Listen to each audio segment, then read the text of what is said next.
10 years after the fall of Troy, every surviving Greek warrior had reached home. Every warrior except Odysseus.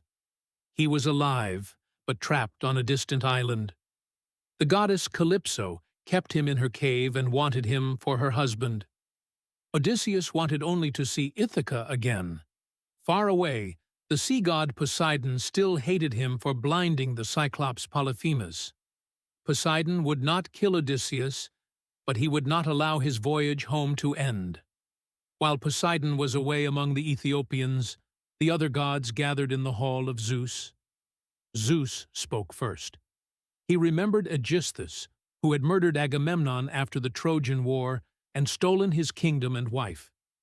The gods had warned Aegisthus that Agamemnon's son would avenge the crime. He ignored them, and Orestes killed him. Mortals blame the gods for their suffering, Zeus said, even when their own choices bring disaster upon them. Athena answered him. Aegisthus had earned his fate, but Odysseus had not. He remained alone on Calypso's island, longing for home. Had he not honored the gods throughout the war? Why had Zeus forgotten him? Zeus had not forgotten. Poseidon alone stood against Odysseus, and no single god could resist all the others forever. It was time to bring the wanderer home. Athena formed a plan. Hermes would carry the god's command to Calypso. Athena herself would go to Ithaca, where another part of Odysseus's story was waiting. His son. Telemachus had grown up without his father. Now his home was filled with more than 100 noblemen who wanted to marry his mother, Penelope, and seize Odysseus's place as king. Day after day, the suitors slaughtered the family's cattle, drank its wine, ordered its servants about, and waited for Penelope to choose one of them. They behaved not as guests, but as men dividing the property of someone already dead. Athena descended from Olympus, carrying a bronze spear and wearing the appearance of Mentes, an old family friend. At the palace gate, she found the suitors playing games. Servants mixed wine and prepared another feast from animals the suitors had not raised and did not own. Telemachus sat among them, imagining what would happen if his father suddenly returned. He pictured Odysseus scattering the intruders and reclaiming his house. Then he noticed the stranger waiting at the door. Ashamed that a guest had been left standing, Telemachus hurried to welcome her. He took the bronze spear, led the stranger away from the noise, and offered food and wine before asking any questions. Only after the meal did he ask who she was and why she had come. Athena called herself Mentes, king of the Taphians and an old friend of Odysseus. She claimed that she had stopped at Ithaca while sailing in search of copper. Then she asked why the palace was overrun by men feasting at another man's expense. Telemachus told her that his father had vanished. If Odysseus had died in battle, his family could have mourned him and honored his name. Instead, he had disappeared without a grave or certain news. And now, the suitors were consuming everything. Athena looked at the young man and told him what he desperately wanted to hear. Odysseus was not dead.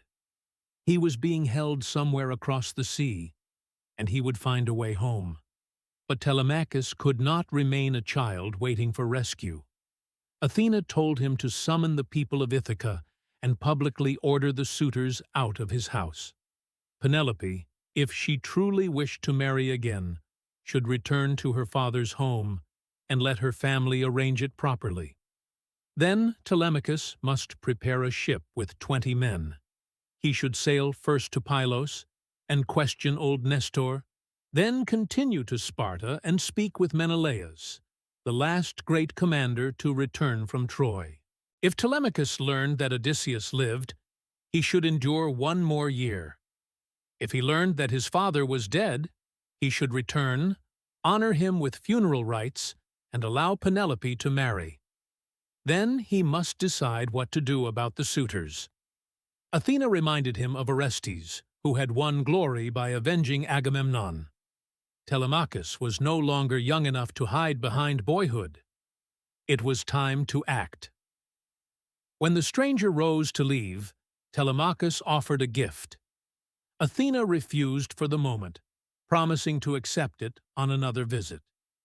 Then she vanished upward like a bird. Telemachus understood that his visitor had been a god. Something inside him changed. He returned to the hall where the bard Phemius was singing about the suffering of the Greeks as they returned from Troy. Upstairs, Penelope heard the song. Grief overcame her, and she descended with 2 attendants. She asked the bard to sing something else. The tale of the Greeks' return reminded her too painfully of the husband she had lost. Telemachus answered before anyone else could speak. The bard was not responsible for the sorrows he sang. Penelope should let him continue. Then, in front of the suitors, Telemachus told his mother to return to her rooms and attend to the household. Authority in the palace, he declared, belonged to him. Penelope was astonished. The son she had left in the hall no longer sounded like a helpless boy. She returned upstairs, where Athena brought sleep to ease her grief.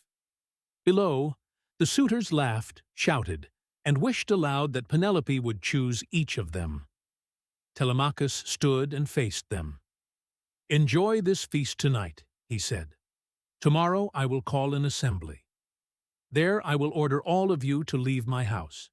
Feast in one another's homes at your own expense.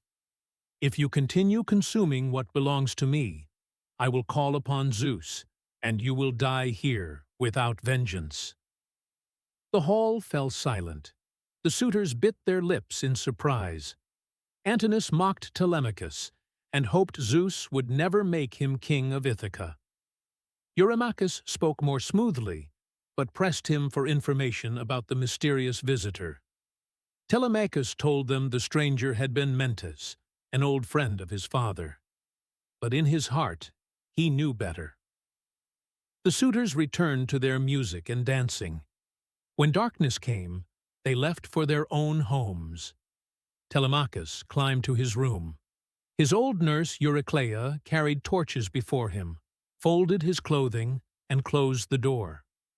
He lay awake beneath a woolen fleece, thinking about the voyage Athena had commanded him to make. Odysseus had not yet begun his journey home. But in Ithaca, his son had taken the first step toward becoming the man who could receive him.